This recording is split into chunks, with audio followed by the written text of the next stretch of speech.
उत्तर प्रदेश के विभिन्न बोलियों को, भोजपुरी, अवधी, ब्रज और बुंदेलखंडी को इस सदन में सम्मान मिल रहा है और हमारी सरकार तो इन सब के लिए एक एकेडमी का भी गठन, अलग अलग एकेडमी के गठन की कार्रवाई को भी आगे बढ़ा रही है। ये सभी हिंदी की उपभाषाएं हैं, यानी हिंदी की बेटियां हैं। भाषा की समृद्धि के आधार हैं और हमें इसका स्वागत करना चाहिए। ये सदन साहित्यिक, केवल विशुद्ध साहित्यिक और व्याकरण से के विद्वानों की नहीं है,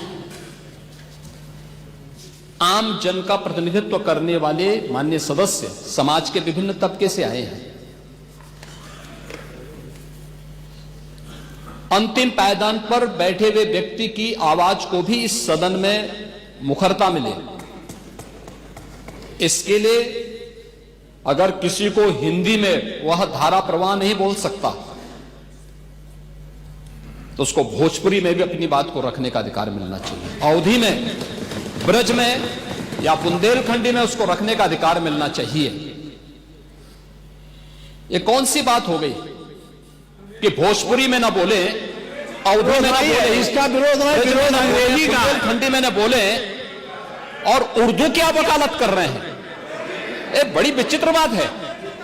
आप मुझे बताइए, मैं इसीलिए कहता हूं कि आप समाजवादियों का चरित्र ही इतना दोहरा हो चुका है, इतना दोहरा हो चुका है कि अपने बच्चों को भेजेंगे इंग्लिश पब्लिक स्कूल में और दूसरों के बच्चों को बोलेंगे कि एक गांव के उस विद्यालय में पढ़े जहां संसाधन भी नहीं है। ये दोहरा आचरण और जाकी रही भावना जैसी प्रभु मूर्ति देखी तिन तैसी, यह तो आचरण आप लोगों का है।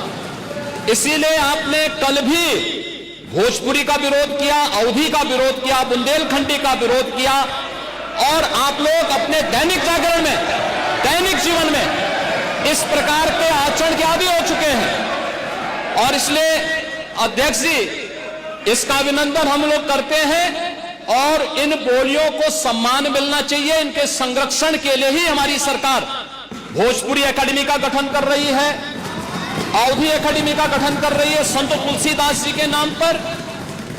इसी के आधार पर ब्रज भाषा इतनी समृद्ध भाषा है। सूरदास जी ने अपनी सभी रचनाएं उसी भाषा में दी हैं। संत तुलसीदास जी ने अपनी कालजयी रचना रामचरितमानस, जो इस सदन में ही नहीं, उत्तर भारत के अंदर और भारत से प्रवासी हुए जितने भी ऐसे लोग हैं जो मॉरिशस में या दुनिया के फिजी में या दुनिया के किसी देश में गए, उनके संकट काल में रामचरितमानस ही तुलसीदास जी का अवधी भाषा में रचा गया रामचरितमानस ही उनका सहारा बना था। और आज जब उसको सम्मान मिल रहा है तो आप उसका विरोध कर रहे हैं। बड़ी विचित्र सी स्थिति है। आप हर अच्छे कार्य का समाज, आज के यही ढोंग है आप लोगों का, यही ढोंग है। हर अच्छे कार्य का आप विरोध करेंगे, हर अच्छे कार्य का आप विरोध करेंगे। हर अच्छा कार्य जो प्रदेश के हित में है, देश के हित में है, आप उसका विरोध करेंगे। और मुझे लगता है इस प्रकार के विरोध की निंदा होनी चाहिए और हम इसका समर्थन करते हैं जो उत्तर प्रदेश की बोलियों को सम्मान मिल रहा है। मैं आपका धन्यवाद करूंगा और विधानसभा सचिवालय को इस बात के लिए धन्यवाद दूंगा।